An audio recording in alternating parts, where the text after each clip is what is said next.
Greetings and welcome to the United States Transhumanist Party Virtual Enlightenment Salon. My name is Gennady Stoliarov II, and I am the chairman of the U.S. Transhumanist Party. Here we hold conversations with some of the world's leading thinkers in longevity, science, technology, philosophy, and politics.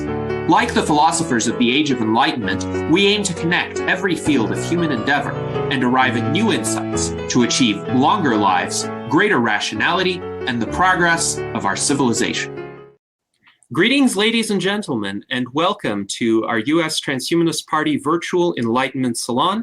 Today is Sunday, December 28th, 2025. So this will be our final salon of this year, though we will be back next week as well. And we have been streaming our virtual enlightenment salons for over 5.5 years now. So thank you to our dedicated viewers for being with us. And today we bring you another fascinating conversation. We are joined by our esteemed U.S. Transhumanist Party officers, Art Ramon Garcia, our Director of Visual Art, and Daniel Tweed, our 2024 U.S. Vice Presidential Candidate and Director of Community and Citizen Science. And our special guest today is someone I have known for a long time, David Primer. He is the founder of StrataQuant, a boutique data technology consulting company based in Chicago, Illinois. He is a certified professional in business intelligence and a Lean Six Sigma black belt. He brings the disciplined scientific approach. He practiced performing cancer research to data analytics, and he received his Bachelor of Science degree in molecular biology from the University of Illinois at Urbana-Champaign, and his master's degree in cancer biology from the University of Wisconsin-Madison. So he really brings quite a powerful combination of skill sets with his expertise in both biology and data science. I will also mention his website, StrataQuant.com, is a wealth of information, and there he has episodes of his podcast called Profit is a Science. So if you want to learn more about the scientific approach for generating profits for your enterprise, then it is well worth a listen. I have listened to all of the episodes of Profit is a Science thus far, and I look forward to listening to more. But David, welcome. And actually, we know each other now for, 24 years. Time flies. Oh, wow. I was going to say 16, but you're right. I was off by a tens digit. Yes, we've known each other. We met each other when we were 14. Yes. So it's been quite some time. So I'm sure I know that. Well, first of all, thank you so much for having me. I'm really honored to be a guest. This is a very long-running interaction you have with your community. And I remember you speaking about these, I listened to your video at the beginning, and the passion that you show for this topic you showed when we met over 25 years ago. So it's fantastic to see you continuing that. And I'd be happy to field, after I'm through the talk, any questions that anybody has about what Mr. Stoliarov was like as a 14, 15-year-old. I'm more than happy to respond. Spoiler alert, he wasn't that different. Not because he was basically a man at 14. I was jealous of his facial hair then. I'm jealous of his facial hair now. Not much has changed, but I'd be happy to answer any questions that anybody has. All right. Well, if you have any questions on that, please feel free to post them in our chat. And in the meantime, David has a presentation prepared for us, so we will elevate it once it is ready to go. And I will say, again, for those of you who are new to data science, this presentation will teach you a lot. It will teach you some fundamental principles of looking at data and how medical analytics teaches us to be skeptical about certain narratives that may actually not be borne out by the empirical facts. So, David, thank you very much, and we look forward to hearing what you have to say.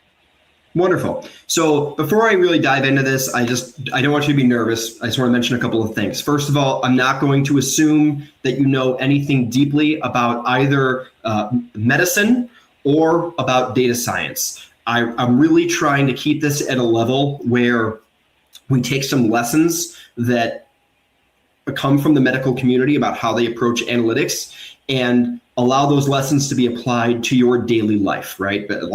From the Transhumanist Party is all about improving your quality of life, getting yourself to a place of longevity, and just keep it at a very high level.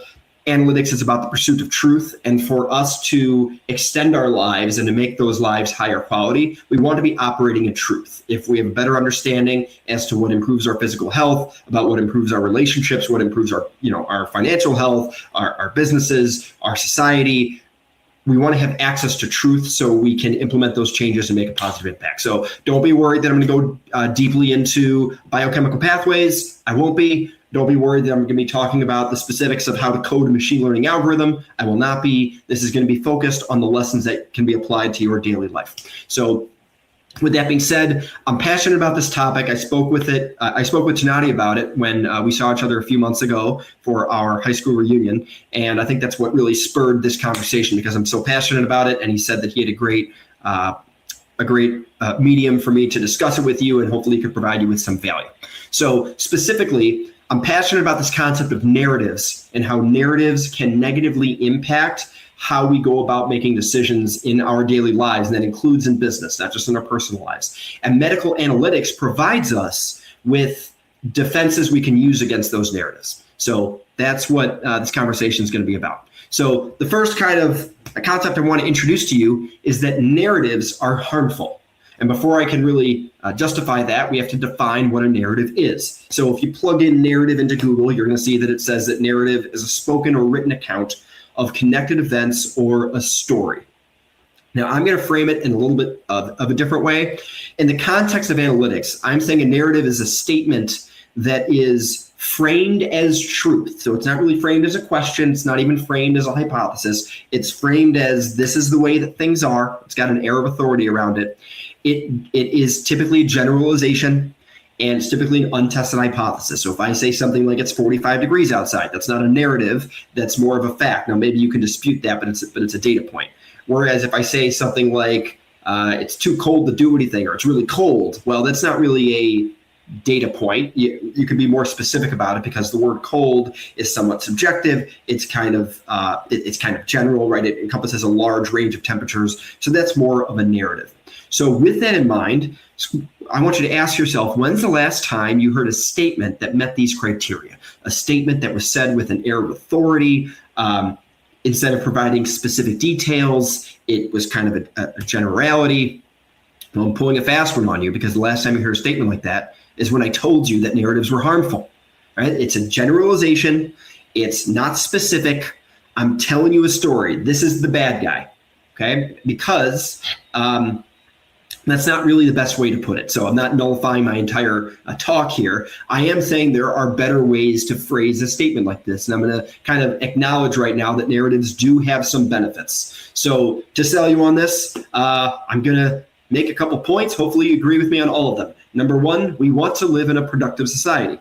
Number two, people are generally more productive when they are happy, which means that number three, any statements or actions, when in this case we're talking about statements, that are harmless in a vacuum and they lead people to being happier are thus productive.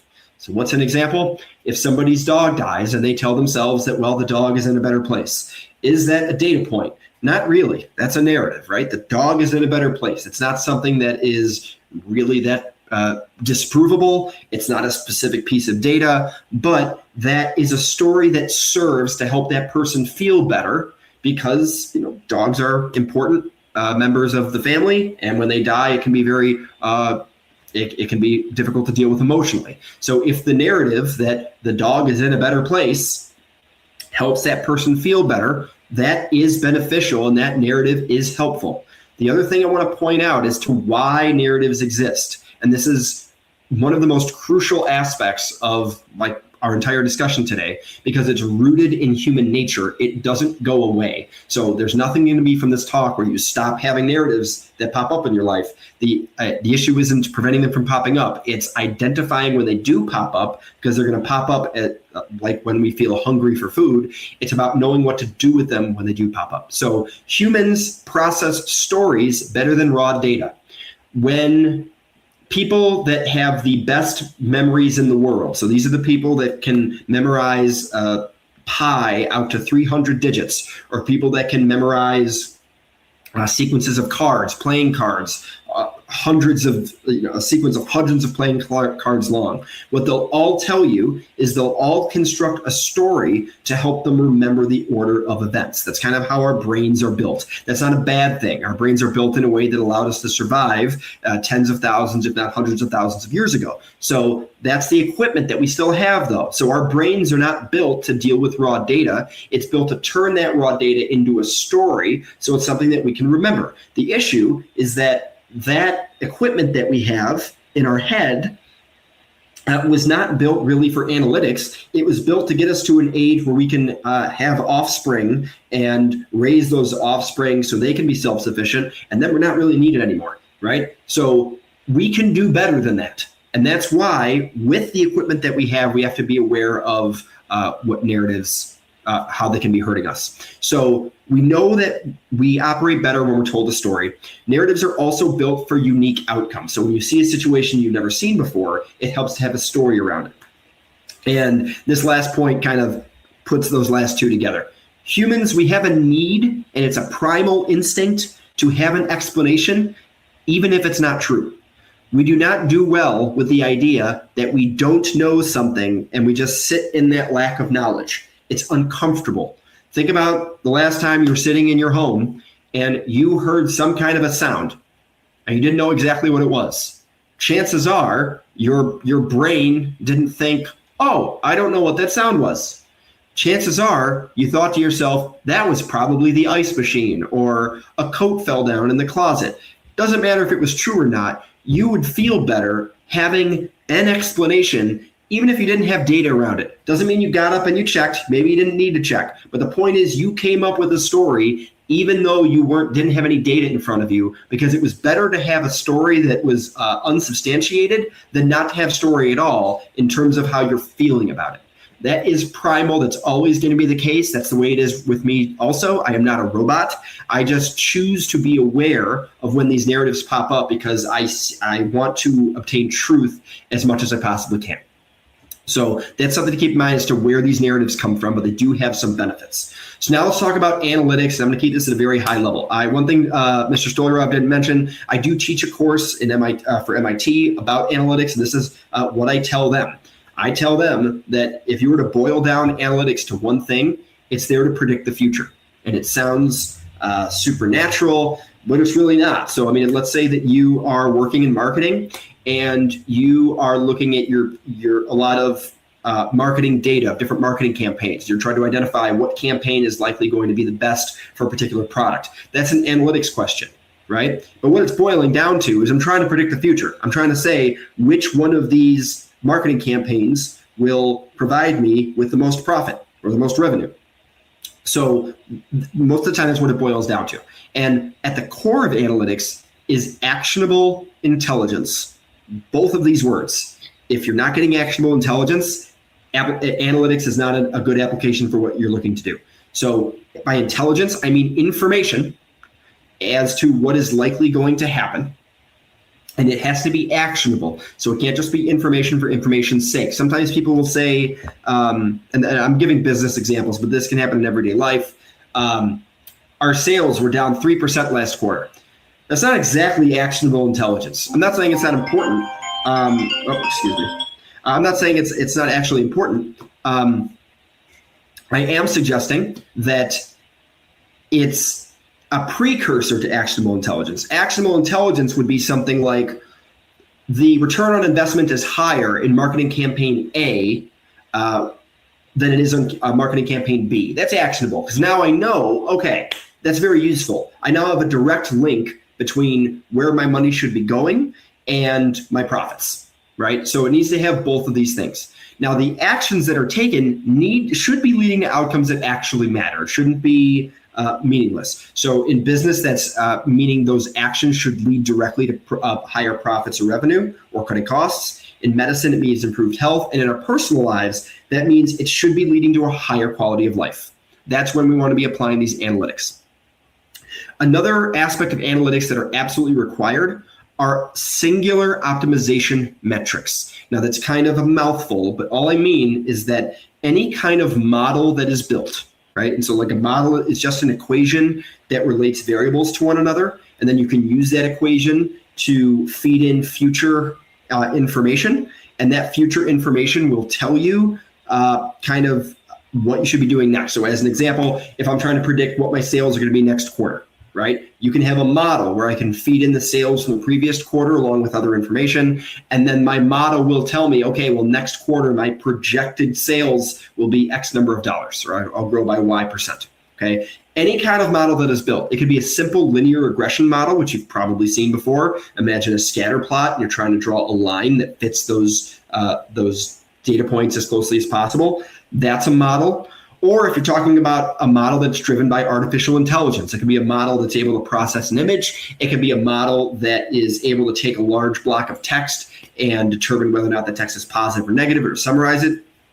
It's all training their parameters by optimizing a single metric. Now, linear regression might have one or two parameters. An AI model might have a couple of billion, but they still, in order to train their model, to train any kind of model, there has to be something that they determine is good and something they determine as bad. And in order to have that, you need to have a singular metric, a singular dimension by which you're operating on. Now, that doesn't mean that that metric can't include a lot of different things in it, right? It can encompass a lot of different factors. But at the same time, it's still one singular metric. So what's an example of a singular metric that can be complex, but it's still singular? Think about a credit score. Think about everything that goes into a credit score. Lots of different things. How many things have you paid off? How long ago was it that you paid them off? What's the balance on your credit card? There's lots of things that go into it, but it does boil down to one number. Analytics works the same way. There's one number that any model is trying to optimize, and without that clarity as to that one number that it's trying to optimize, it won't be able to converge on a solution. So if we are operating in the realm of truth and not in the realm of emotion, we have to be clear about what we're trying to predict. Otherwise, we won't be able to converge on a solution. So that's a really important point. Now, the reason that I'm bringing that up is now I want to kind of put together narratives and analytics now that we've talked about both of them. So this is a Venn diagram. I mean that kind of tongue in cheek. Venn diagrams, typically the circles overlap. What I'm pointing out here is that the circles don't really overlap. Now, I will get into in a couple of minutes how narratives can help analytics, but it's more like those circles are touching. They don't really overlap themselves. So as we've discussed, narratives are very general. When I say something like narratives are harmful, that it's keeping it at a very high level. Narratives, they do function, they do provide a benefit, but in the realm of emotion. Now, whenever I say that, I am not trying to say that human emotion doesn't matter. I'm not saying that by any stretch. I'm saying, if anything, early on, I said human emotion is very important. If we are happy, we're more likely to be productive. We want people to be happy. I'm just stating as a statement of fact that if you're operating in the field of emotion, narratives can be helpful. But if you're operating in the field of actionable intelligence, trying to obtain truth, then narratives should not be playing a role when it comes to having conclusive statements. And finally, narratives are generally inspired by unique events. If one of your friends goes to a restaurant and they get food poisoning and they come back to tell you about it, they're probably not coming back to tell you this restaurant is more likely going to give somebody food poisoning. They're going to tell you all about that one data point that they experienced. That doesn't mean their data point is useless, meaningless. It does mean, however, that it is only one data point. So they can try to craft a story around it, but the fact is it's probably not going to have enough data to back it up. Now, I would understand that person saying, you know what, I don't feel comfortable going to that restaurant again. But maybe they were sick before they went. Maybe they got food poisoning for something they ate before or after going to the restaurant. Maybe the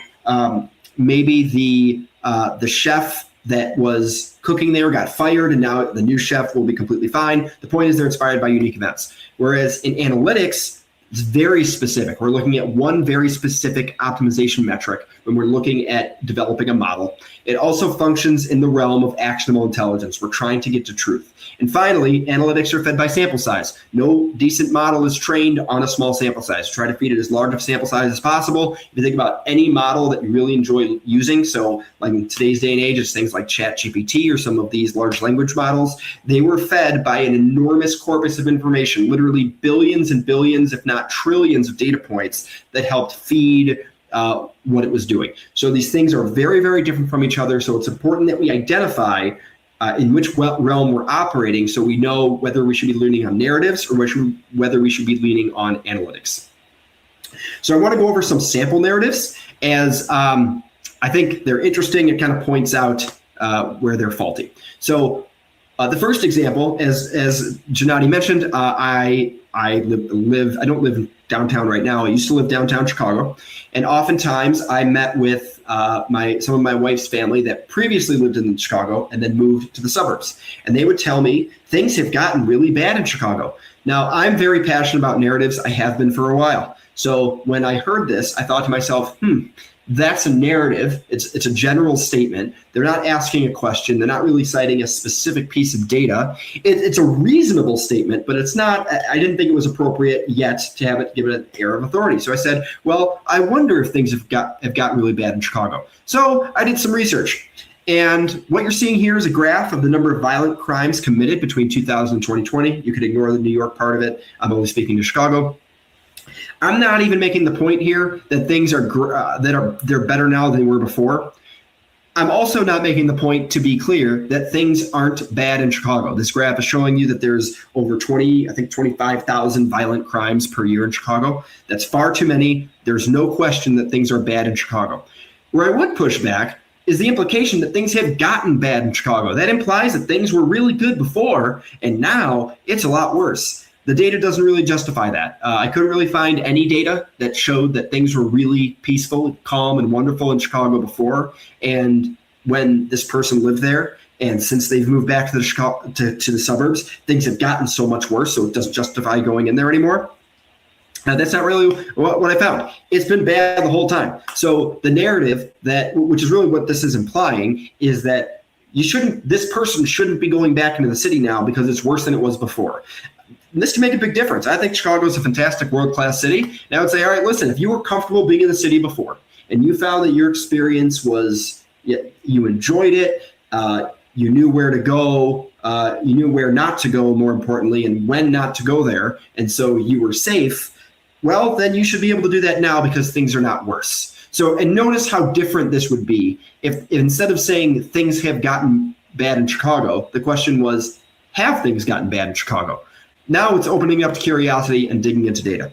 The other narrative I wanted to get into, and I promise you this is not going to get political, is we hear this every 2 years or 4 years, our country is falling apart, right? This is something that we'll hear every single election cycle from generally the party that's not in power. Sometimes it's the party that's in power, but they'll blame the other party. Well, first of all, does this statement make us feel good?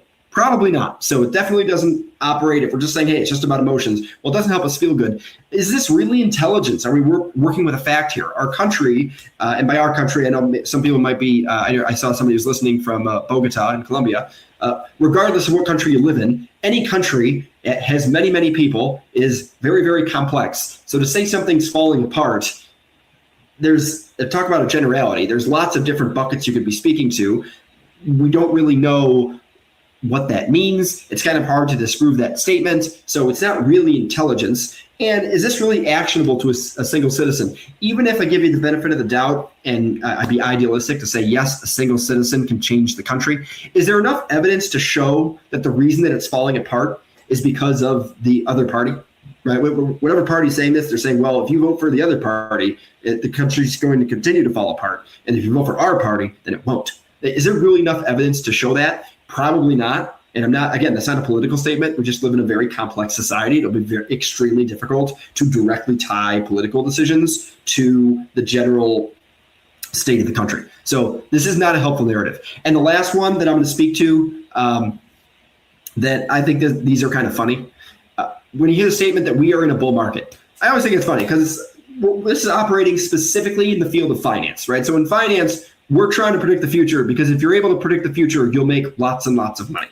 So when someone says we are in a bull market, it is kind of a statement of fact. So if you're not familiar, there are technical definitions as to what a bear market is and what a bull market is. Now, this kind of speaks to the third point I have here. So these are discrete categories. So there is a day where you will see, if you went to CNBC.com, it will say, we just moved from a bull market into a bear market, or vice versa. It has to do with the crossing of certain moving averages.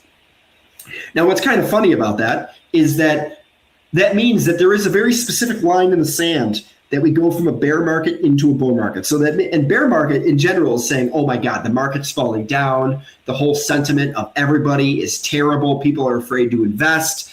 This is a really difficult time economically, and the bull market is the opposite. So I find it humorous that there is a single penny that exists that if the stock market goes above that penny, that means that everything's great. And if the market goes below that penny, that means that everything's terrible. That doesn't really make sense as a way. It doesn't make sense to discretely categorize the state of the economy into two buckets based off of a single penny, which is what this model currently does, number one. And number two, does this really help us predict the future? So the implication that we're in a bull market is it's saying that things have been going well. I can treat it as a statement of fact, like I said, because it is a technical definition that is retrospective. So if those moving averages are aligning with a bull market, then it's a statement of fact that we're in a bull market. But what's the point of talking about that if we're not trying to be fed information that's going to inform our decisions moving forward? So if the implication is it's a bull market, so that means we should invest. Well, doesn't that also mean that you're saying that if it's a bear market, we shouldn't be investing? And I'm pretty sure that every single investment magnate, by that I mean the billionaires that have made, billions of dollars invested in the stock market, they don't say, I know when to invest in the bull market, I know not to invest in the bear market. They generally say, the more time you spend in the market, the better. It's very difficult to predict market timing. That's not how they made their money. They made their money by staying invested for longer. That includes bear markets, which means this information is not actually. So first of all, I don't like the information because it's silly to me that a bull market and a bear market could change by one penny. But also, it's not that actionable, because I think you can agree that if you didn't invest during a bear market, by definition, you're saying you're not buying into the stock market when the stock market is lower. I'm not slamming investing in a bull market either.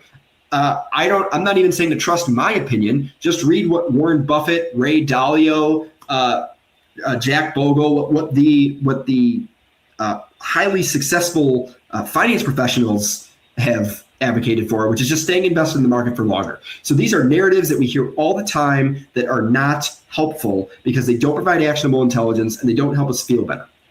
Now, I do want to touch on the place where narratives can exist in the analytics process, and that is narratives are a great way to provide questions. So analytics is the process of answering those questions, and I'm saying narratives are harmful because they're framed as answers. Things have gotten bad in Chicago. Our country's falling apart. These aren't questions. These are answers. This is the way that things are.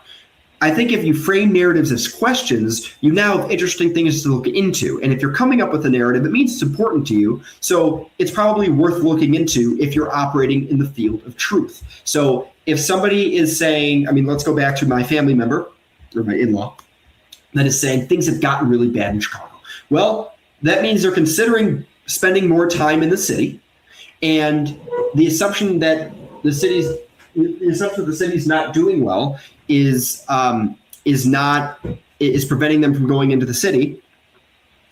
That's harmful. Like it matters to them. Hey, buddy, please get out of here. Sorry about that.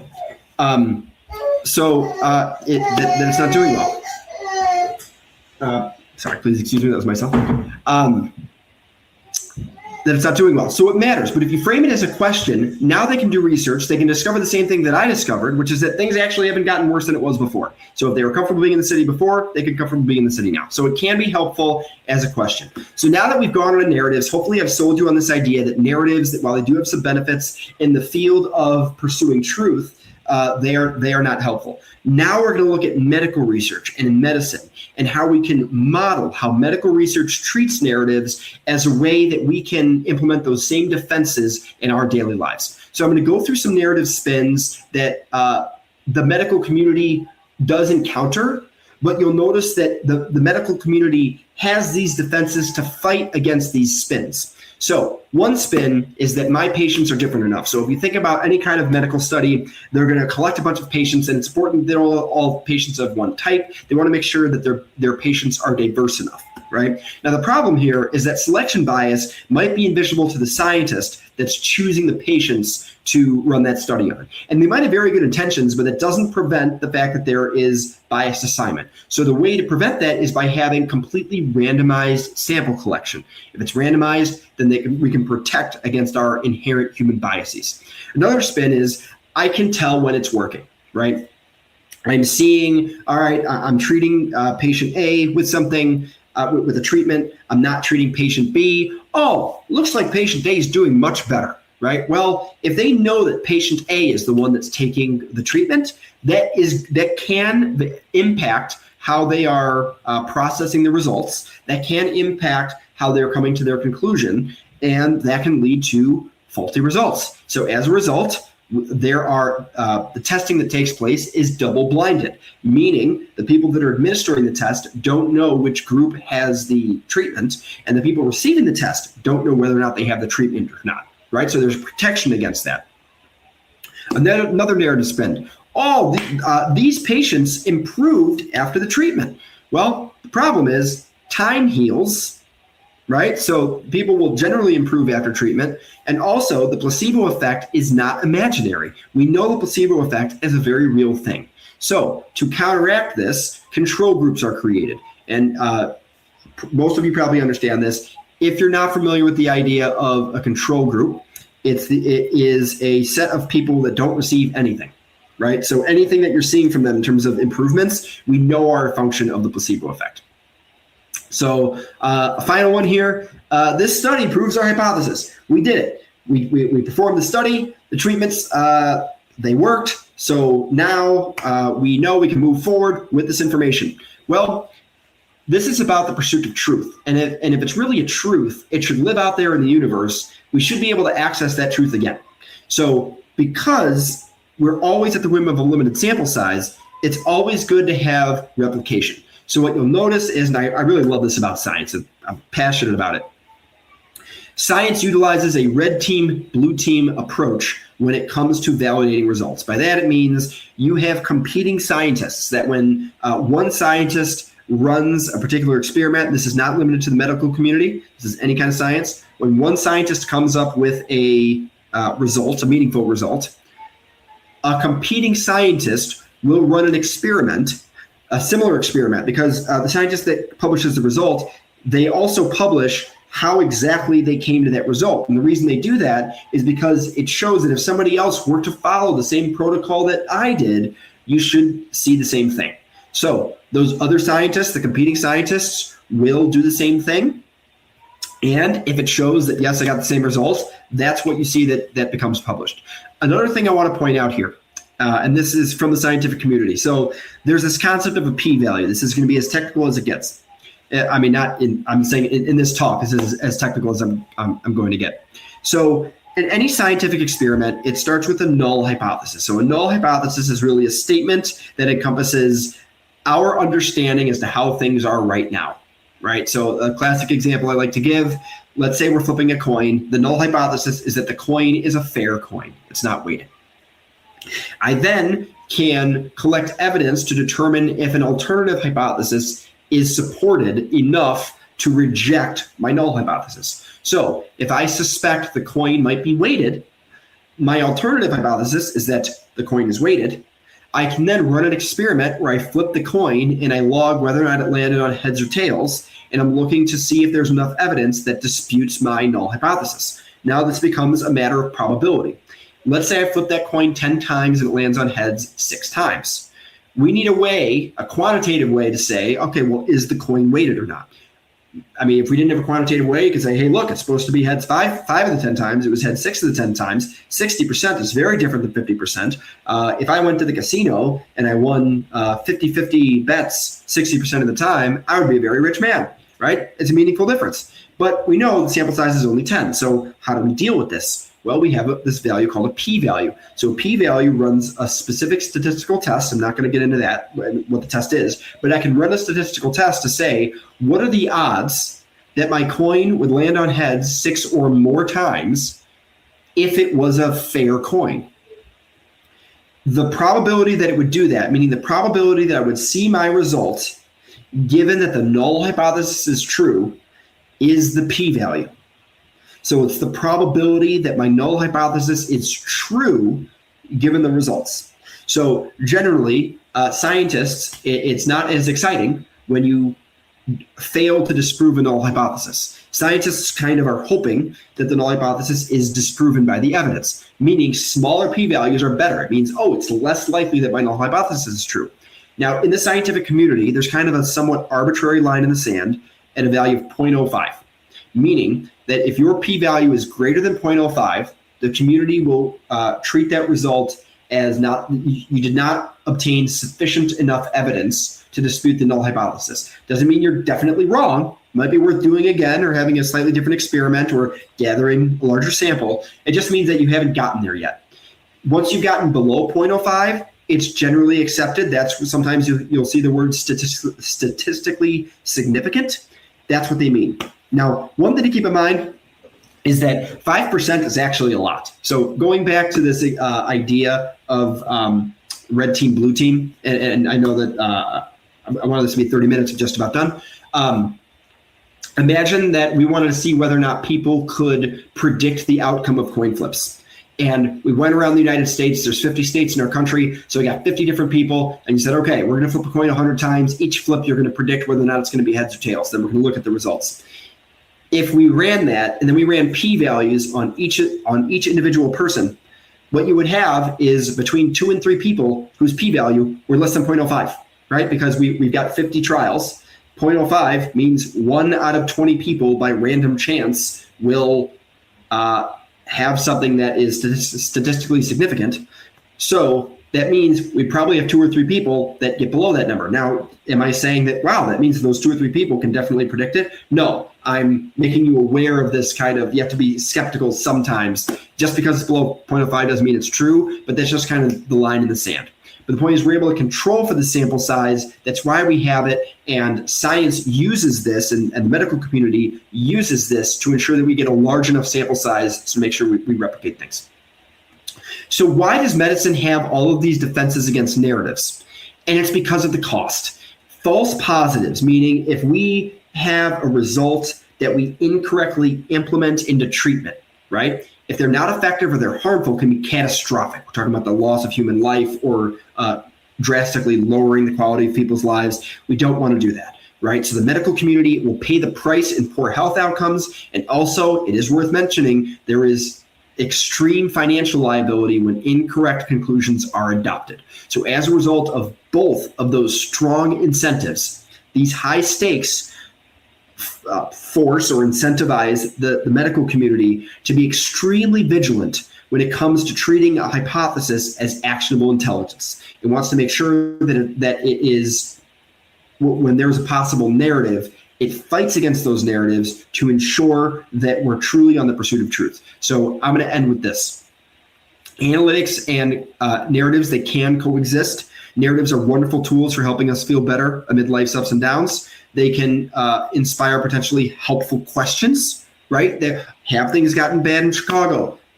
Is it better to invest in the market if it's a bear market? These are helpful questions, right? It gets us closer to truth, but they're not enough to provide the answer. Analytics is there to predict the future. Its sole currency is truth. I'm not saying that if analytics pumps something out, it's definitely true, but it's trying to be true. It's not paying attention to emotion. And so if you find yourself providing a narrative, determine if you're operating in a spectrum of emotion or if you're operating in a spectrum of truth. And if you're operating in a spectrum of truth, you want to make sure you reframe that narrative as being a question or provide more data to back it up. And now this is what I'm going to leave you with. the medical community is extremely vigilant about defending against narratives to make sure that they don't contaminate their scientific process of obtaining truth. Why should you care any less about that than the medical community? Your life is important, whether it's your business, your physical health, your relationships, your quality of life. All aspects of your life are extremely important. You should be vigilant as well when you are looking at pursuing truth to ensuring that narratives aren't contaminating your decision-making process. So don't fall victim to that primal human itch that will always be there, which is to have an explanation in the absence of knowledge. When you're in the spectrum of truth, it is vital that you sit and be vigilant in that absence of knowledge until the evidence has given you sufficient information to justify implementing a conclusion. Because if you don't do that, it will hurt you and it will get in the way of being more productive and living longer and living a higher quality of life, which is what we're trying to do in the Transhumanist Party. So with that, I will open it up to any questions. Yes, thank you very much, David, for that highly informative and engaging presentation. And it's interesting, we had a comment before you mentioned it that you should be a professor, and in fact you do teach a data science course for MIT, so you are applying your presentation skills to help the next generation of students understand these insights. And our friend Jan Tabenau writes that you are a very engaging presenter. Daniel Tweet writes, narratives are kind of like Richard Feynman's warning about you must not fool yourself because you are the easiest person to fool. On the other hand, he also thinks narratives like money should be considered a tool. And I'm curious to explore more to what extent narratives can be a tool. Now, one effective approach that you mentioned is to turn narratives into questions so that then they can be subjected to more rigorous testing. And I agree with that.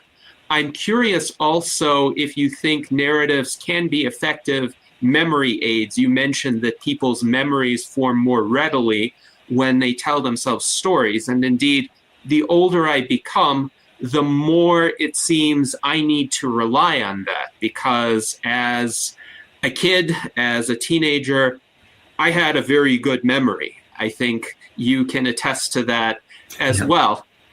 Now, it's interesting because the older I become, the more I need to essentially encapsulate what I know into stories or narratives in order to remember it more effectively. And I don't think it's entirely the result of aging. I think it's also the result of just the overwhelming number of facts that we are met with in our day-to-day experience. Whereas, say, when I was 5 years old, I could convincingly, at least for myself, say, well, I know all the planets of the solar system.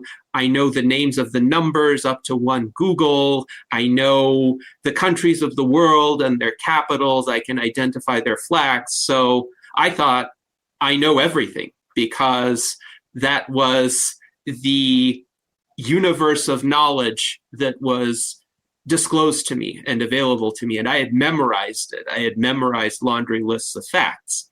Now, over time, that approach to essentially ingest laundry lists of facts and be able to repeat them gets replaced by more conceptual frameworks. And those conceptual frameworks are narratives until you get to a point in your life where there are just way too many facts to memorize. So you need stories to make sense of them. But would you say there are better or worse ways to use such stories when it comes to even aiding one's own memory? Yeah, so that's a great point. So I think you basically answered the question that I would. Narratives can absolutely be a tool. They can be beneficial. You're 100% accurate in that. I read a book, and I forgot what book it was, to be honest. I feel kind of bad about that. There was a book that talked I remember what it was. It was called Peak. Forgot the author. Sorry. Peak was about the science of getting good at something.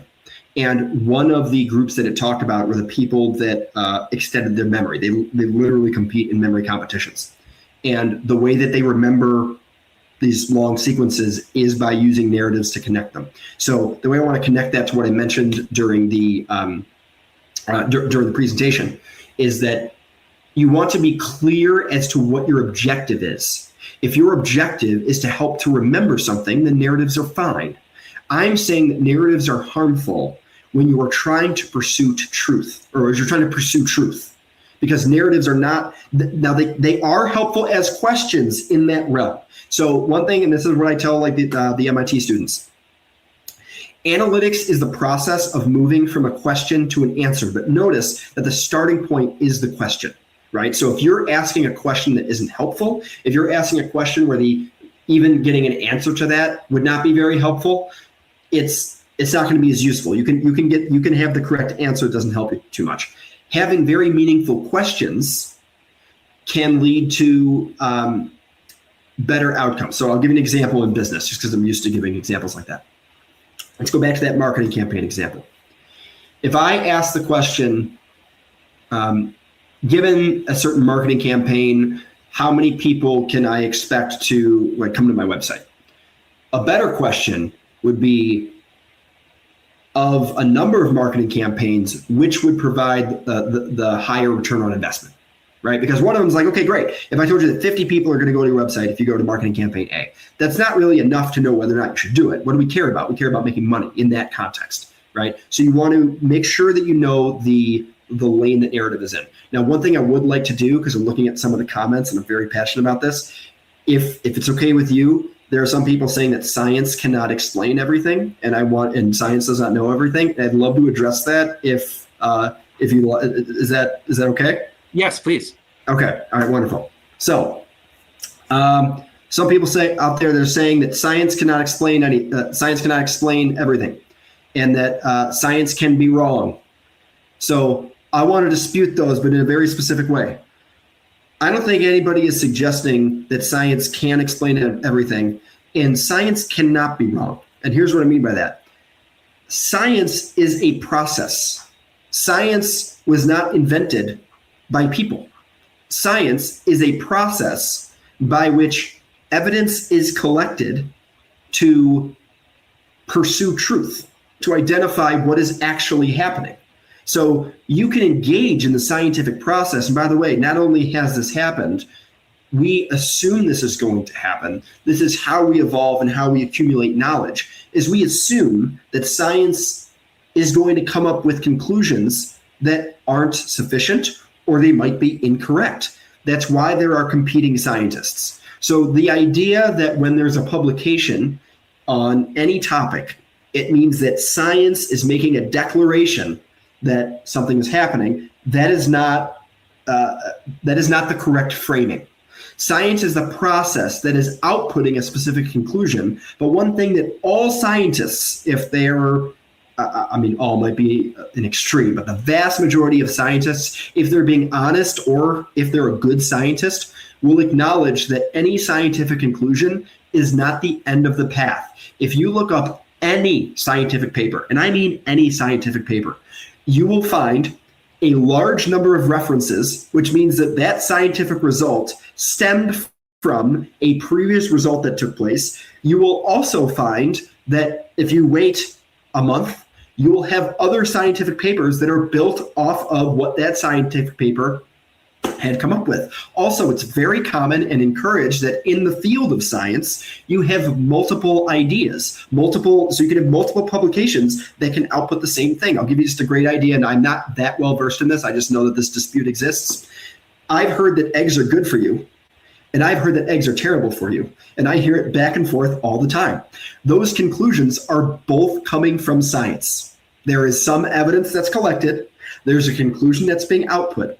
The reason that it continues to be debated is because science is a never-ending process of collecting evidence, testing hypotheses, and coming up with conclusions that are more data-driven. And as more time goes by, the more evidence that we have. So science can't be wrong because it's only the process of using logic and data to try to improve on our understanding. So hopefully, and I'm hoping I'm not attacking anything. I'm not attacking I'm not attacking religion. And what I think is kind of funny is that Gennady earlier in this talk alluded to the fact that one of the earliest recordings of us, or Gennady's digital presence, was from a conversation we had when we were 14 or 16, I think. And coincidentally enough, I think the conversation was about this topic. So I thought it was kind of interesting to bring it up. So there are other there's some comments pouring in here. So I want to let you, I don't want to just be going back and forth with the comment section. So Gennady, it's your show. I want to let you kind of guide where you'd like this conversation to go from here. Absolutely. And thank you for that response in regard to the question of what can science actually tell us, and the fact that science is a process rather than a set of answers, though there are certain answers that the process can converge upon, like we know that planets follow elliptical orbits around their respective stars, and that would be extraordinarily difficult to disprove unless you have some very unusual star system.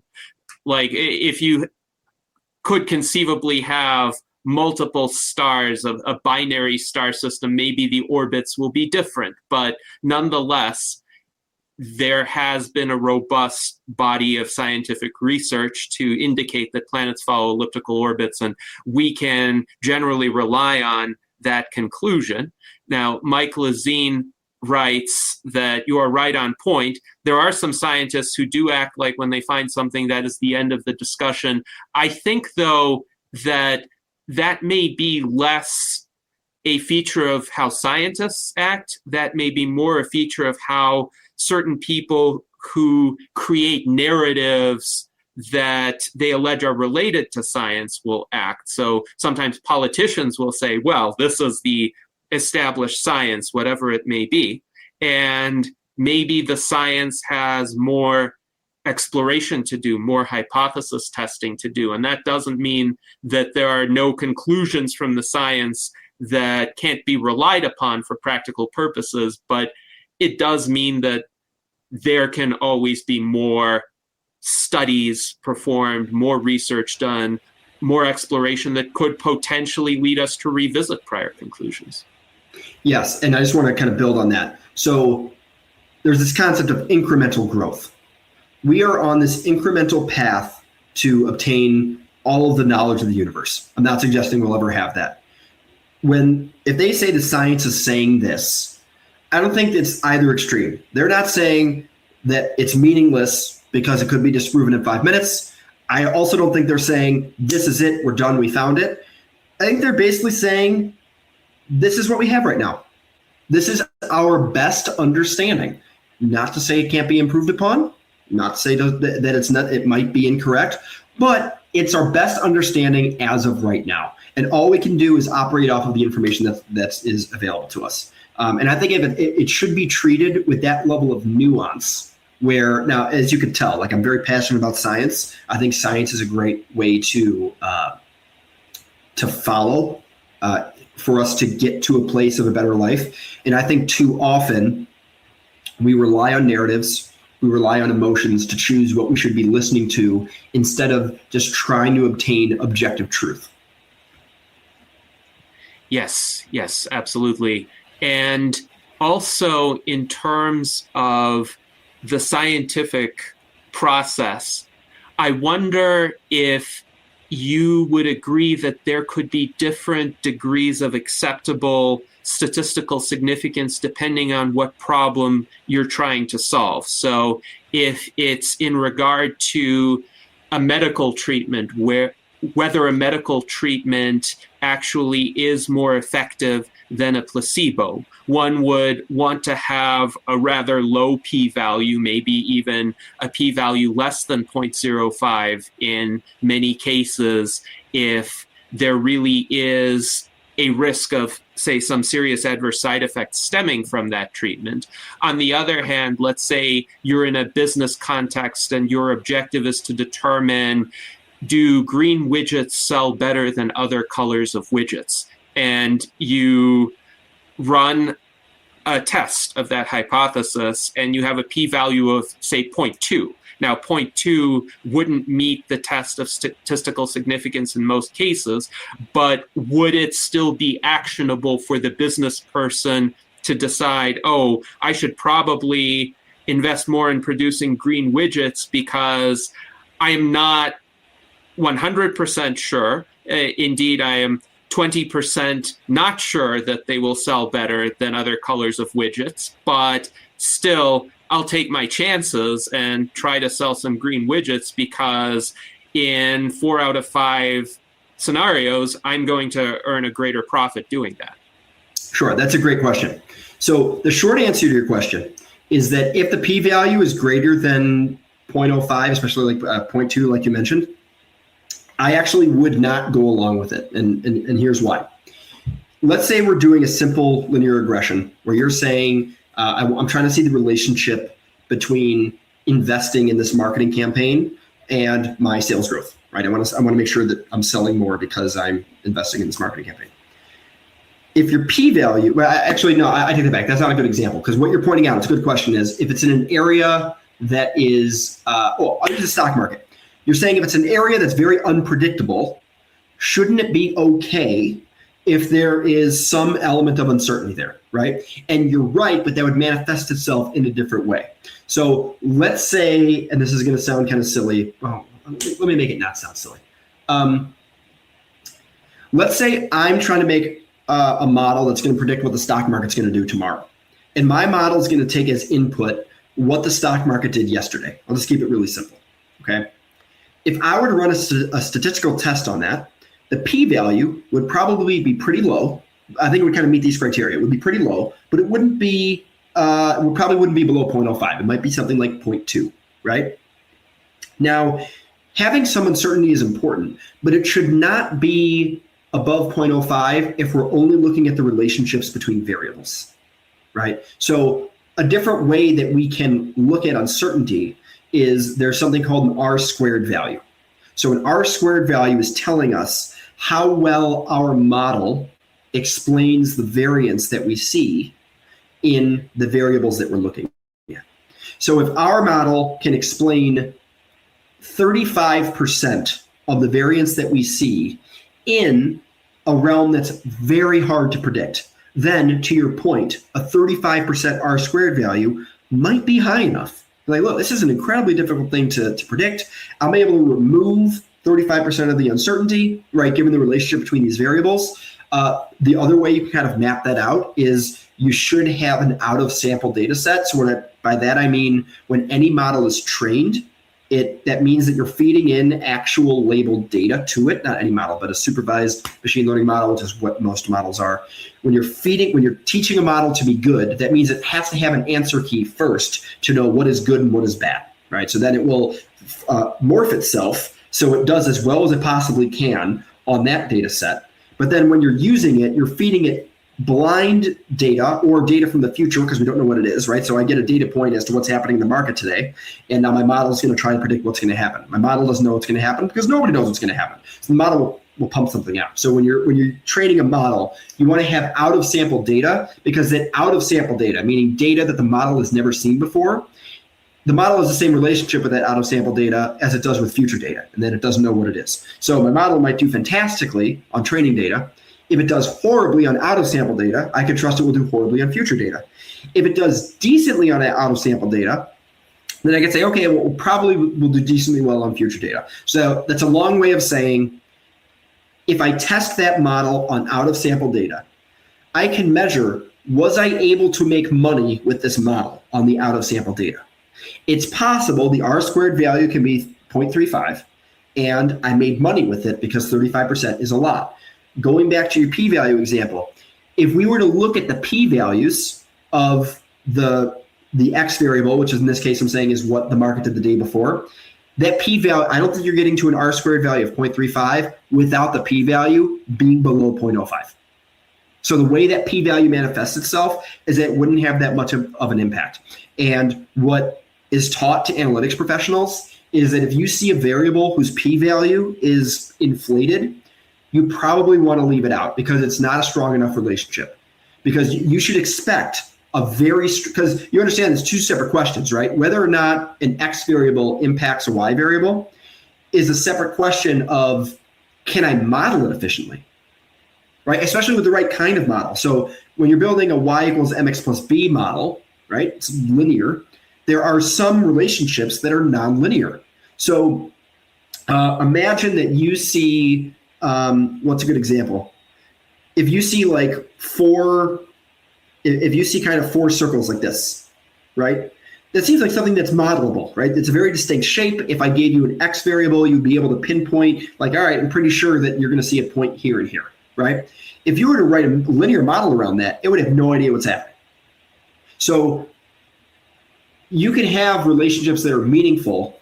That doesn't necessarily mean the p-value is going to be there. And if the p-value is not there, that means your model probably isn't effective. So that's a long way of saying I do think that your p-values should have to be low, regardless of how uncertain the relationships are, or uncertain what you're trying to predict. I am not saying, however, that every single evaluation metric needs to be extremely high, like I need an R-squared value of 0.9 if it's something that's more difficult to be predicted. Yes, thank you for that answer. And indeed, it seems like in many situations, we could be more forgiving of a lower R-squared value than of a higher p-value. But I appreciate the rigor in insisting that the p-values should be below 0.05.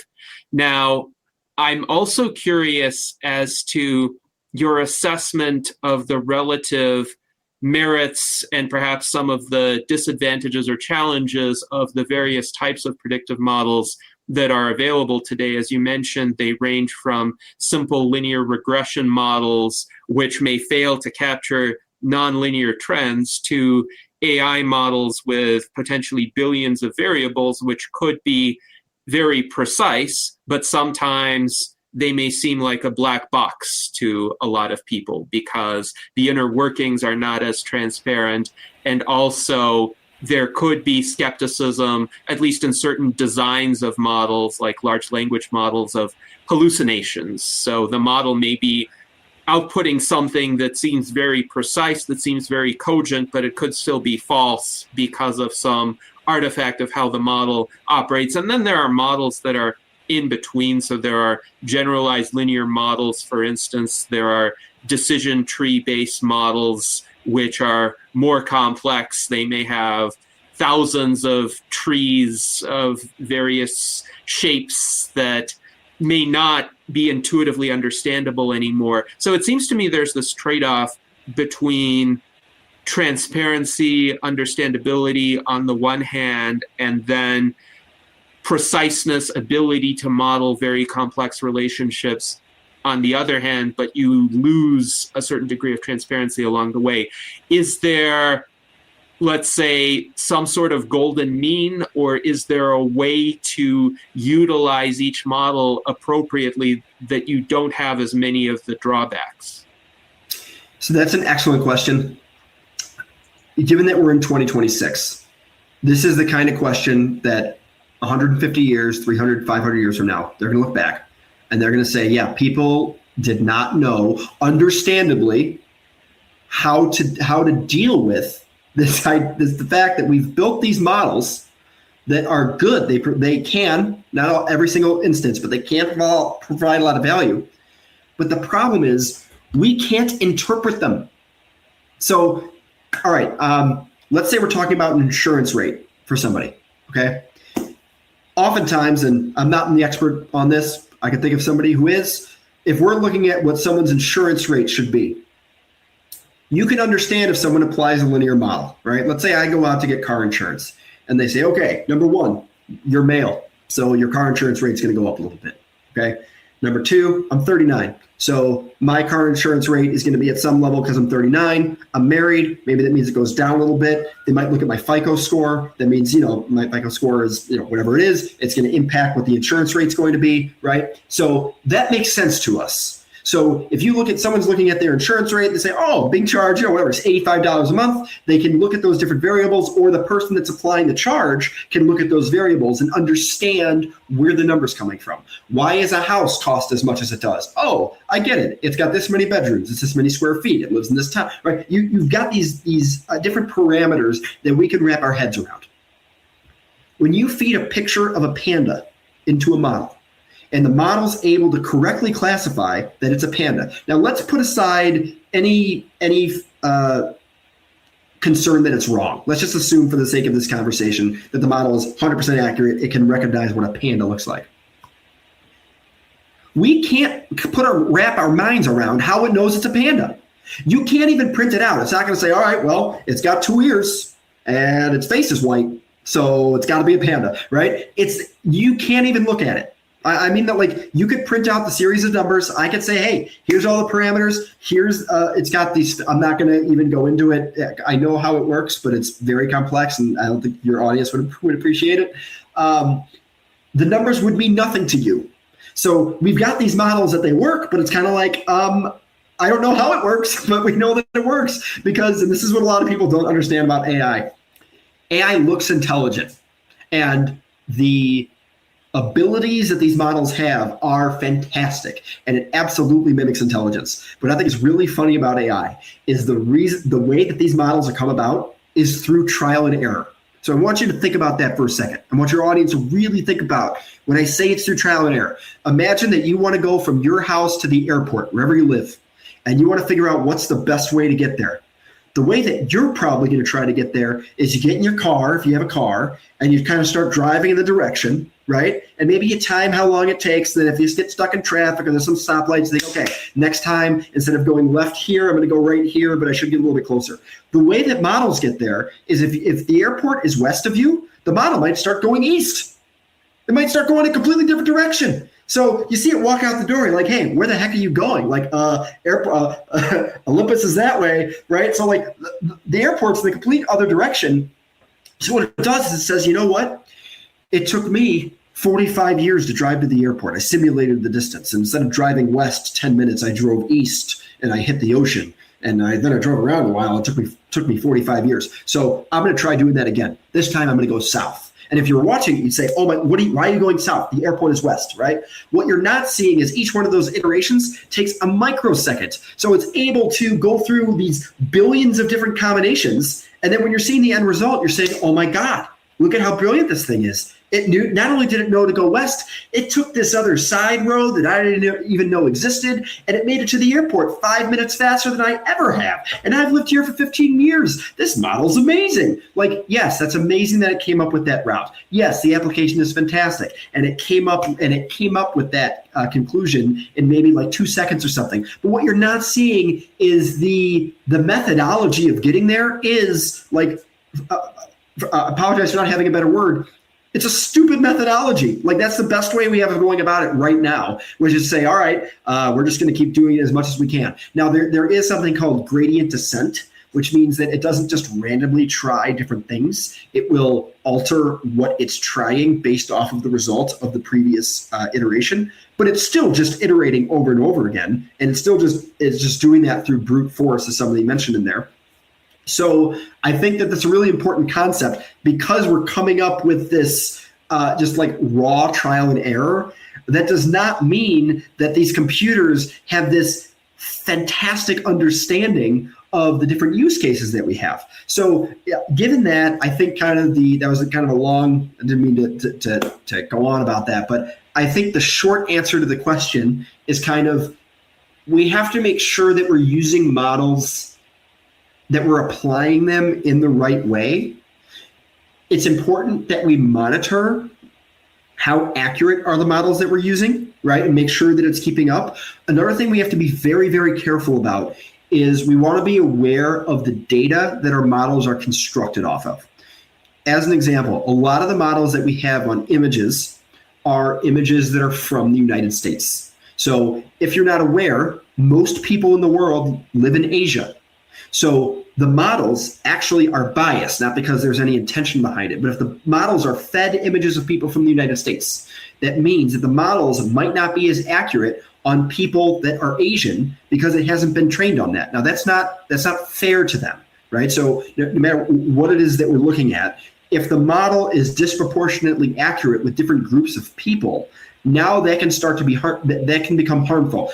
We don't mean that. I'm not suggesting that the people training the models were racist or anything. That's just like a natural consequence of feeding it a selective amount of data. And the more we lean on these models, the more important it is that we are not doing any unintentional harm to groups because of that. That also takes place in medicine, by the way.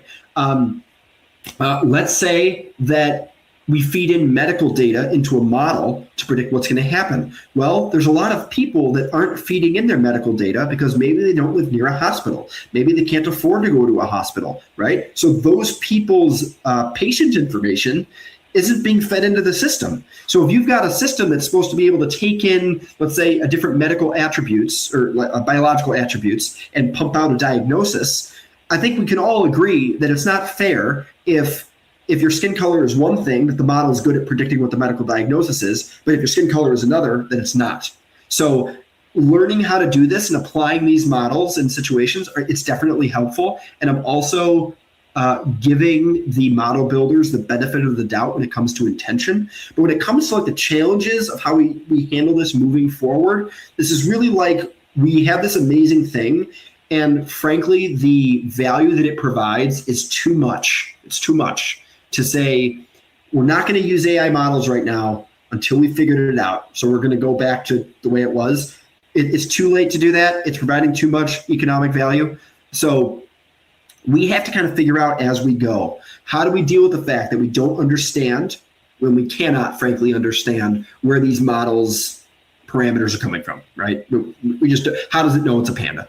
And we want to have better processes and more standardization around ensuring that we're not discriminating against any groups of people, whether intentional or not, when we're constructing these models and utilizing these models. Yes, thank you for that response. And you actually have an episode of Profit as a Science where you go through essentially a hypothetical example of testing for whether a particular practice, this is a hiring practice in a business, might be unintentionally discriminatory. So there are data analysis tools that are geared toward this. But to your point, it's interesting to consider essentially how the data that one analyzes are compiled, what elements are included, what elements might not be included, and to what extent, if certain data elements are not included, could there be ways to supplement those, say through the lived experiences of patients? Let's say a patient is not in a demographic group whose experiences are commonly captured by data, and maybe there should be ways to collect those experiences, but that patient will relate something to a physician or to a researcher, some sort of fact. Could there be a way to make sure that that's taken into consideration? Because that might make the difference for that patient in terms of attaining a superior medical outcome.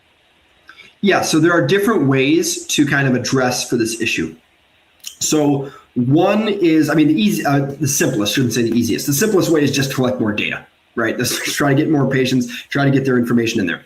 One way you can kind of synthetically create more data is you can just replicate some of the data that you have originally with those groups. So if I have one person from group A and I've got 5 people from group B, I can just have more replication of people from group A. Now, I'm not saying one person, right? But I'm saying like if I've got 5 times as big with another group, I can either leave out 80%, I can randomly select 20% from that first group, so that way, they're about equal, or I can replicate what's happening in the first group. Another thing that you can do is there's a difference sometimes with these models. There's a difference between predicting what's going to happen and what the actual actionable intelligence would be. So an example of this would be, let's say you have a model that's predicting, and we actually go over this example in the MIT course. Let's say we have a model that's predicting whether or not someone's going to default on a loan. And the model thinks that one gender is more likely going to default on the loan than the other one, right? let's say that's what the data says. I think we can all agree that it's not fair if the model is like pumping this out, that we have this bias present that's in the model, and so therefore like the outcomes are the same. But we can alter though are the thresholds. So a model like that is going to predict a probability that someone's going to default on a loan. So if the gender that generally is thought to default on a loan more has a what I'm trying to say, a higher threshold with which you'd reject them, you can then normalize how often the loans are being granted out, right? So you can say, okay, so I'm not going to say which gender is which, I don't want to get anybody upset. If one gender, you say if there's a 20% chance they're going to default on the loan or higher, we're not going to give them the loan. On the other gender, we say if there's a 16% chance they default on the loan or higher, we're not going to give them. You can alter those thresholds so the actual outcome is equalized, even if the model itself is still reflects that bias. Yes, thank you very much for that answer. And yes, it's encouraging that there are data analysis techniques that would allow for consideration of such biases and their mitigation.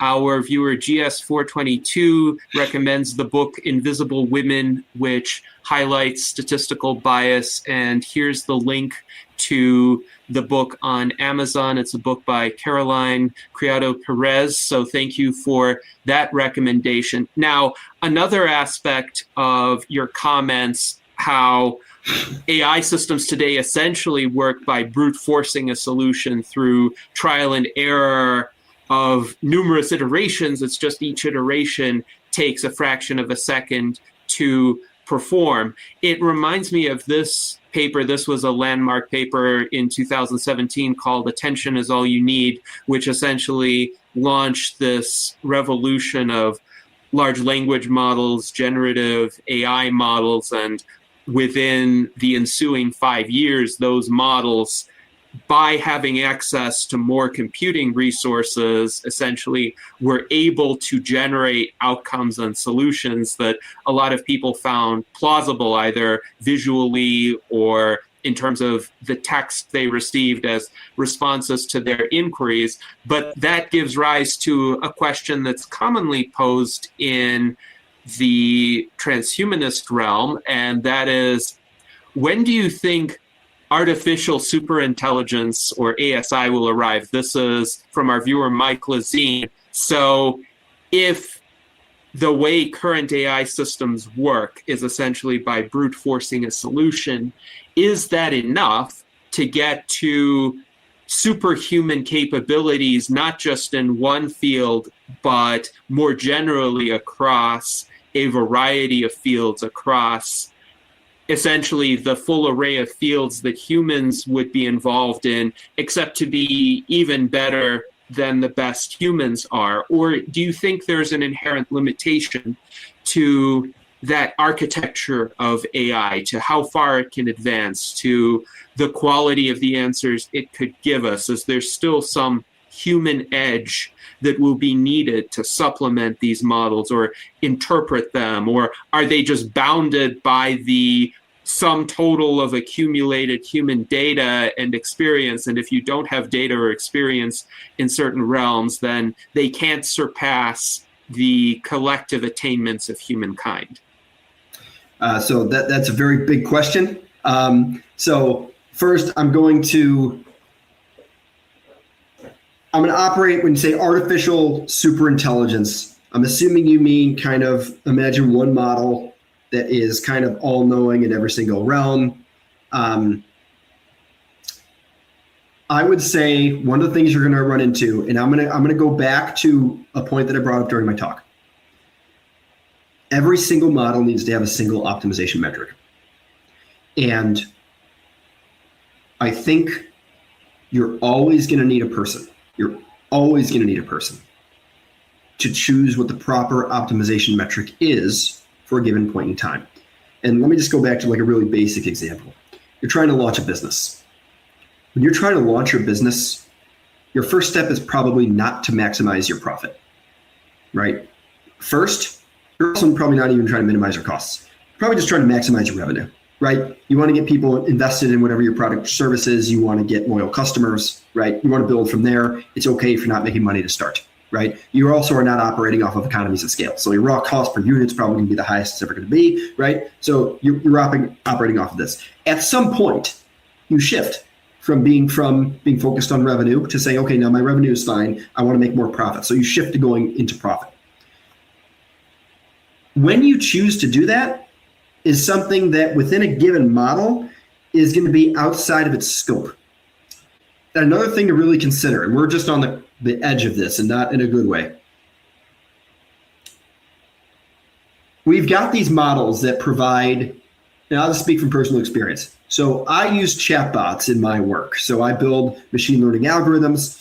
I built a program this past year in a programming language that I had never spoken before. Now, this is a fully functioning program. I built it in less than a year. It launched 2 months ago.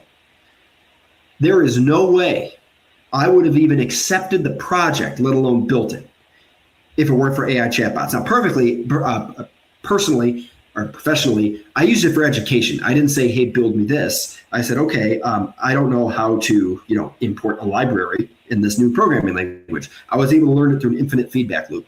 If you were to put a dollar value as to how much it would cost me to have somebody that knew the programming language to the level that the chatbot knew the programming language and have them in my office ready 24/7. If I couldn't sleep and I was up at 1 a.m. and I say, hey, how do I make a variable do this? And they say, oh, here's how you do it. That would cost me tens, if not like $100,000 a year. I got access to that tool pretty much for free. So you could put a dollar value, and now this is anecdotal, but this is pretty sure this is valid worldwide. The value that this is providing me, the economic value it's providing me. So on one hand, you've got this amazing thing that's providing all this economic value. The downside is this is going to eat a lot of jobs, right? And so if we probably don't want to go into a society that, even though it is economically beneficial, and I'm not going to get political, I'm really not trying to do that. The object of the game might not be to be as economically as productive as possible. We also might want to have our civilization, right? Our private citizens be at a place where they have a purpose and they have a function. So if I were to say, Gennady, guess what? I've done it. I did it. I built it. The super intelligence, it can do everything. We have no need for accountants. We have no need for lawyers. We have no need for doctors. We have no need for any of this thing. You feed whatever you want into my model. I'll make it available to you for free. You're going to put a lot of people out of work, right? And I don't think we like the idea of just handing out money for free. Another thing I will point out is that people need purpose. And I think purpose, it matters. So I do think these AI models are going to grow. I do think it's going to eat jobs. I'm even kind of taking away that I'm not even going to make a statement as to whether or not that's obviously it's bad that jobs are being taken. I'm not saying that means that the AI models shouldn't be implemented. I'm just being realistic as to what the downsides are of implementing this AI. So you've kind of defined this end of the spectrum where we have this massive, super intelligent algorithm that's able to handle everything. It's able to dispatch its robots to do construction on your house. It's going to be perfect.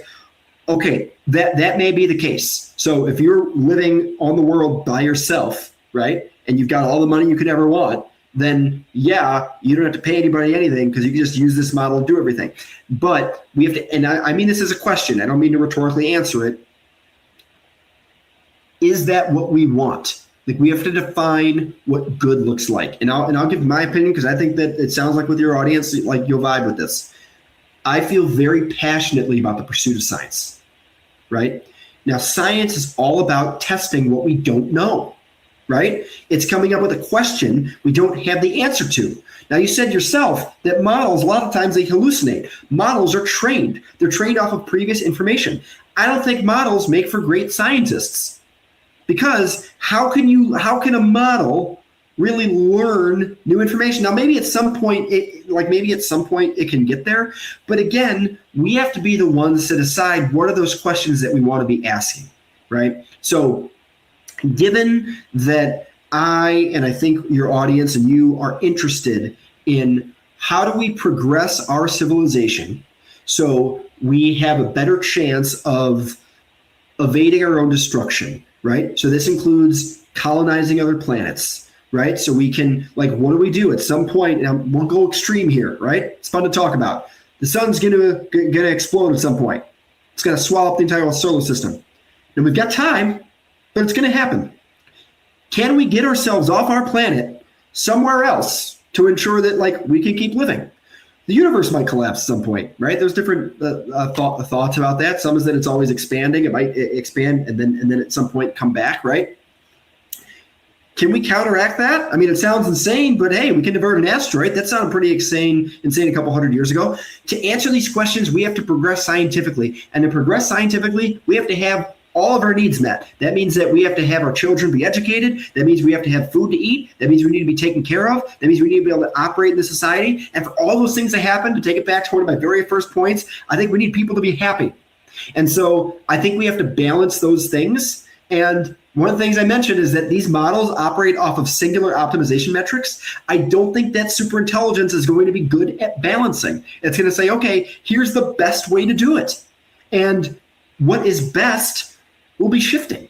And so, like, for that reason, I guess the short answer is that I don't think we're going to get there, not because we can't, but I think we shouldn't get it to that level, because I think we shouldn't, because I think it would take away from what we're trying to work towards. Yes, thank you for that response. And indeed, this area is a conundrum for a lot of transhumanists, because we are trying to reach the best possible outcomes for humanity and the advancement of human civilization. And Daniel Tweed writes, every human now alive actually has a new job, keeping civilization human or humane. And the vision you articulated, that perhaps all humans should become scientists in their outlook, that they should be the ones to ask the questions, the ones to pose the hypotheses, the ones to direct the AI systems to the extent that they can help in testing those hypotheses. But humans do need to be the ones to set the objectives, to determine what a good answer is, what a meaningful answer is. And you mentioned meaning and purpose. It's interesting too, our friend More Life Please, John H. writes, purpose, yes, but perhaps we need to disambiguate our sense of purpose from what we do to make a living. And I think right now, for a lot of people, their purpose is tied up with their jobs. And on the one hand, that motivates them to acquire resources that help them lead better lives. But what if we do reach a society where the material prerequisites of living are fulfilled for the vast majority of people? Then I think people will still need a sense of purpose, but answering these greater civilizational questions, or even cosmic scale questions that will determine whether our species survives into the long-term future, that could be a great motivator. That could be a great sense of purpose for humans, aided by AI and robots and other kinds of machines that we come up with. Yes, I agree. So I just want to speak to a couple points. So the first thing I want to respond to is that the reason I'm equating purpose with jobs is I'm assuming that people won't be given money. So if you're saying that, look, we've built this model that can handle every aspect of society, including farming, right? Which means that nobody has to worry about money anymore. Okay, you don't have to worry about food, you don't have to worry about your house. We're so efficient that you don't have to make money, you can live fine. Then I totally agree with you. Yes. And I'm not saying that, like, I support that or not. I'm trying not to be super political. I totally agree with you that then, yeah, your purpose can be around, like, being a good father, being a good husband, being a good friend, right? Helping your community. More power to you. I'm operating off of the assumption that generally we're not close to the idea that people are just going to be, like, handed out enough money so they can do whatever they want to, which means that people will need a way to make money. They will need something to do in society so they can pay for themselves. So I'm going to use that as a bridge. Would it be okay if I responded to something that I saw in the comments? So yes, absolutely. Okay, so I saw somebody write that it doesn't make sense to operate the economy less efficiently for a sense of purpose. And I want to push back on that. Now, on one hand, I want to say I'm going to give an extreme, but on the other hand, this whole conversation is talking about an extreme. We're talking about this like massive super intelligence. There's no need for jobs anymore. So we're already there. Let's say there was one person that was able to write this thing, and they were able to generate trillions and trillions and trillions of dollars of wealth, right? Because they could provide everything to everyone, right? But the problem was they took all the jobs, and I mean all the jobs. No doctors, no teachers, no lawyers, no accountants, no contractors, everything. So, assuming that we're not just handing out money, do you think that that person would want to live in a world where every single other person is starving and is desperate to survive and is probably going to become pounding at the gate because they're desperate, right? In other words, we're talking about extremes. I don't think it makes sense if we're there, that we're generating that much wealth and we're that efficient. Is it worth going from here to here if it means putting billions of people out of work? I mean, because that's what we're talking about. If jobs are done to provide what we need. No, jobs are done to provide what the person with money needs. Because if you don't have money, how are you going to do it? Because no matter what that algorithm is doing, again, assuming that it's not for free, you need a doctor, you need a lawyer, right? You need all of these things. So if everything is provided, it's provided if you have the money. So again, if it's provided for free, then I agree with you. But until we're there, I think people need a purpose, and more specifically, people need a way to both provide value and get money for themselves. And I'm saying there is economic value, by the way, to a person making money and being a happy, productive member of society. A desperate person will be a weight on the system. They're more likely going to commit crimes. They're more likely going to have negative health outcomes, which is going to be a tax on like our health system, right? And that's aside anything talking about religious as to like, do we want to be humane to other people? Do we want other people to suffer? I'm putting that aside. If you made it a math problem, if someone is like, if you gave someone some money, just like flat out gave them money, but it meant that they were more likely going to be happy and productive, it's worth giving them that money because it's better than the alternative, right? There's not this false choice that a person can just have nothing and have no purpose. And by the way, it's not going to cost us anything. There's still going to be an economic cost. So the question is it better to be economically less efficient, and provide them with something? Or is it better to be economically more efficient, but now have this person be a weight on the system? Now, do I know the specific answer to that question?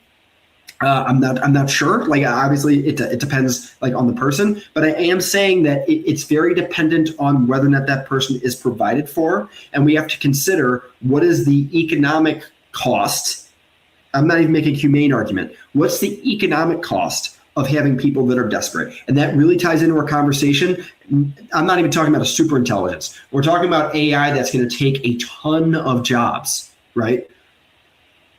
It's fantastic because of the economic value, but we do need to be careful about how we're balancing what negative impact is this going to have on society. Is it good that we have all these people out of work? I'm not advocating for one thing or another. I am advocating that we ask the question, right? So we can get at what is the best way we can go about this, because right now we don't know the answer. Yes, and I think it is important to ask the question, if I were the person who developed the artificial superintelligence in this hypothetical scenario that would have this effect, I would consider it to be in my rational self-interest to essentially give other people enough so that they would not even object to the arrival of that artificial superintelligence. So they would have a standard of living higher than they would have had previously in what economists would call a Pareto efficient move. So a Pareto efficient move is a move that benefits at least one person and doesn't disadvantage any others. But hypothetically, if you have some engine of great wealth generation, it should be possible under some system, under some framework, to ensure that everybody benefits from it, that those who would be in the default state of things net losers from it because they're displaced from their jobs or they're otherwise unable to earn an income, they could be compensated to some extent that at least makes them similarly better off to what they were before. The question is, what's the kind of political arrangement that could make it happen? Is there a will within the society to make it happen? What are the logistical difficulties of making it happen? AI might help with that. So those are all fascinating questions to address. There is, of course, a popular science fiction series that does address it, and that is Star Trek. Mike Lezine mentions it. So the Star Trek economy is one where you have replicators to create essentially small-scale objects, food items, or personal property types of items for people to utilize. But people still have meaning and purpose because they go off and join Starfleet and explore other worlds and meet new civilizations. And there is this sense of meaning that people find through essentially the kind of mentality that you mentioned, scientific discovery-oriented mentality. So hopefully we can have that kind of future. Now, we have our friend Zach Varkaris here from Austin Biotech, and he has been listening to the conversation on YouTube as well. So he has a question for David about the human condition and economics. So Zach, please go ahead. Thanks, Gennady. Hi, David. Unfortunately, my camera's not working very clearly. So, question, I've been listening to what you're saying, and I think it's ironic with the name like Primer, and you work with numbers. I think it's quite amusing. Prime and numbers, I think it's quite amusing. But that's neither here nor there. But there's a lot to be said in the name. But the thing I was going to ask you is this. I listened to a lot of what you say. I'm a little bit of an amateur statistician myself, a little bit. But the thing is that we talk about economic value, and you rightly point out, if someone made trillions of dollars, do you think that some of our scions of the tech industry today would actually give up their power and their wealth if they had it? And the answer, we know what the answer is, and it's 2 letters, it's not 3. Right, so the reality is that the human condition is that how many times in history has someone created a lot of power and then given it away? I mean, I'm just giving you 2 very top line ones. One is a guy called Cincinnatus. He was a Roman senator who took power and then gave it away and went back to his farm. Another one, more closely to our time, is a guy called President Polk. He said, I'm going to get the West and then I'm going to retire. And he did that. He's berated as a sort of, a sort of racist or whatever. But the reality is he did do what he said he was going to do.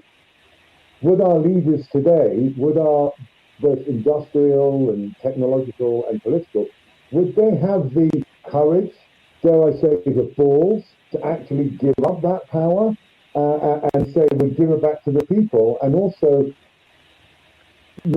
that's not economic value is more about mental and spiritual and physical health. And the reason I say that is we tend to conflate economics with what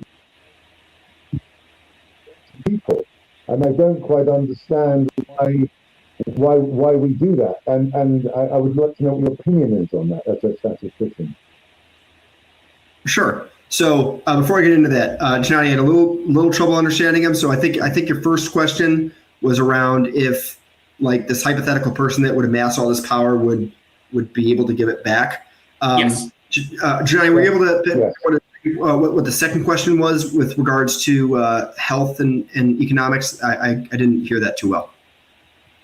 Yeah. So, Zach, feel free to repeat if I didn't get the gist of it, but essentially it's about the connection between economics and the well-being of people. So you could see the well-being of people from the standpoint of quality of life or health outcomes, or Zach's own term, which is Freudenspanne or joy span, which he tries to pursue with his patients. So essentially, is there a way to connect an economic system to those kinds of outcomes so that they are necessarily fulfilled as an economy grows? Oh, okay. All right. Wow. Okay. That's a lot. So I'll start with the first one with regards to giving back. So in the context that we were discussing with having the super intelligence, I would think giving back means turning off large segments of that super intelligent model, right? So like giving back could mean that people can, and I want to go back to the sense of purpose, which actually ties to your second point. I think it goes beyond just having money. And I don't mean this in a materialistic way. I think that we have, there's an innate part of human nature where, I'm gonna turn my light on. It looks like I'm lighting it. Okay, that's better. So I think that in human nature, there is an innate part of us that we want to contribute.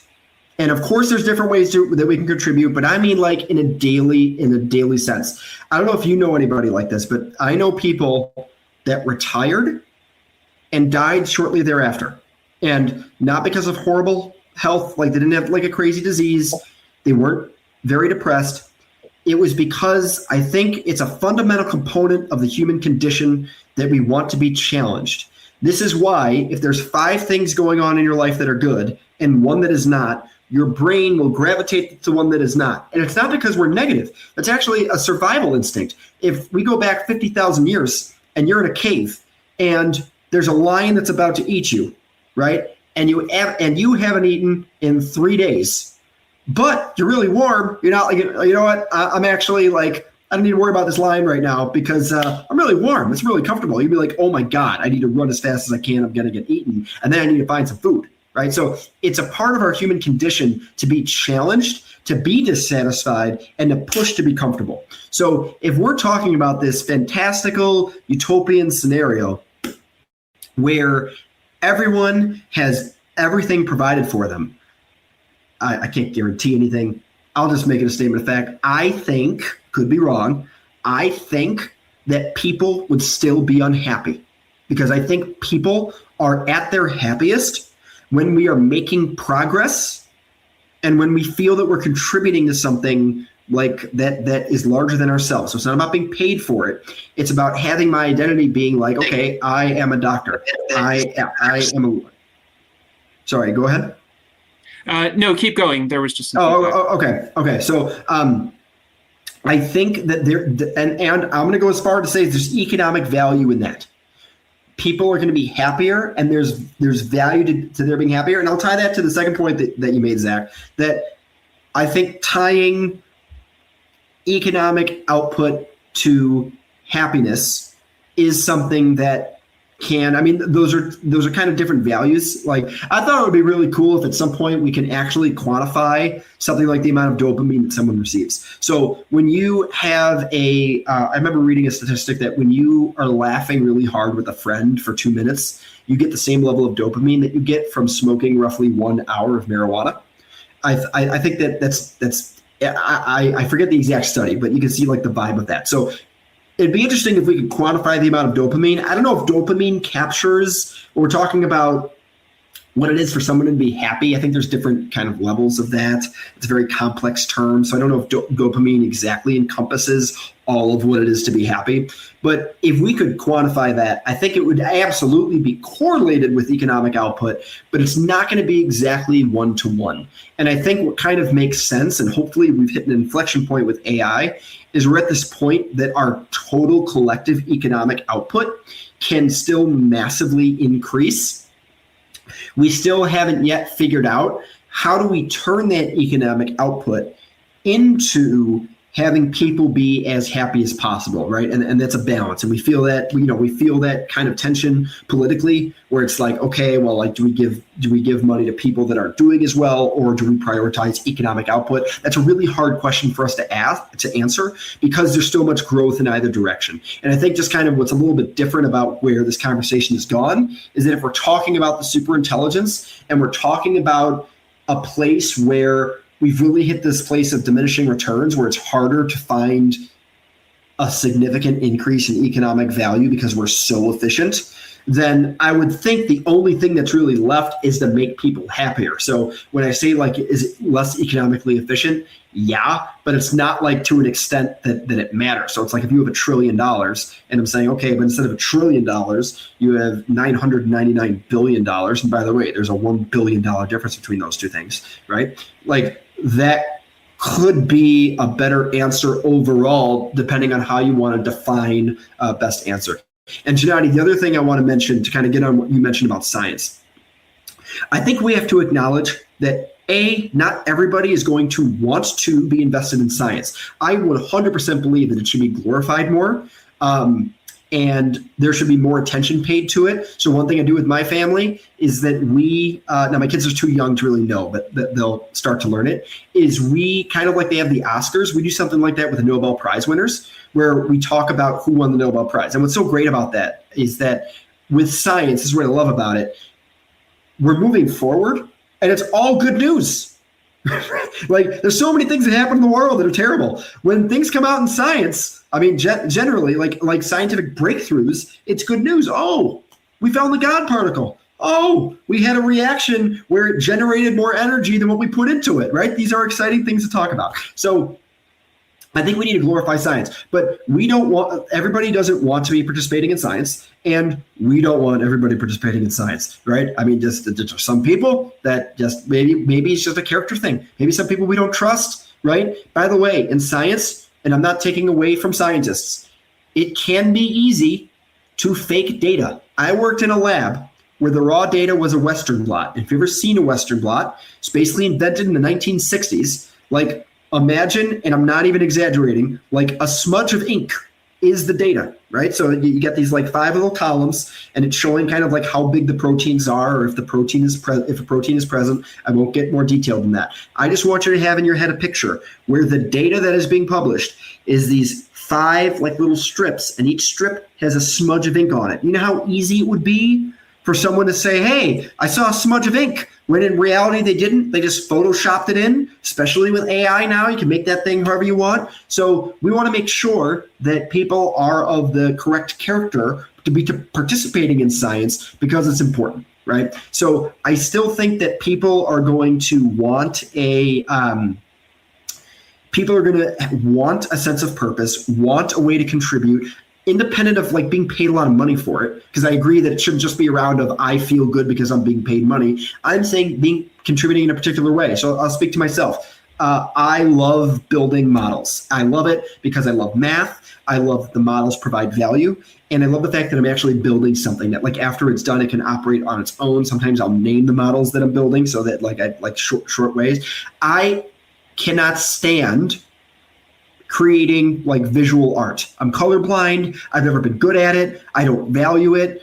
So like if someone said, hey, let's make a painting, I say I would really, really rather, I would literally pay to not paint something because I really dislike it, right? I'm not saying painting's worthless. It gets value to some people. There's more power to it. I don't want to be participating in that. And I think that everyone feels some way about different things. So in a perfect society, I would love it if they said, David, look, we've taken care of everything. You don't have to worry about food, security, you got everything. I would still say, please give me some way that I can build something for you. I want to build some kind of math equation that's going to improve your life. Don't worry about paying me anything. I want to have that sense of purpose. Recognizing that, yes, maybe the superintelligence thing can do that, but I'm going to be a happier person, which means I'm going to be a better father. I'm going to be a better husband. I'm going to be a better friend.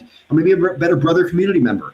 If I have some place where I feel I'm giving in a meaningful way. And so who cares if the artificial superintelligence was able to do it? If I'm able to contribute something and I'm not taking away significantly from the economy, I think it's worthwhile. If I'm not the only person that's doing that. If we do that for like people, then we can be contributing, we can be productive, and we'll be moving towards this like utopian society.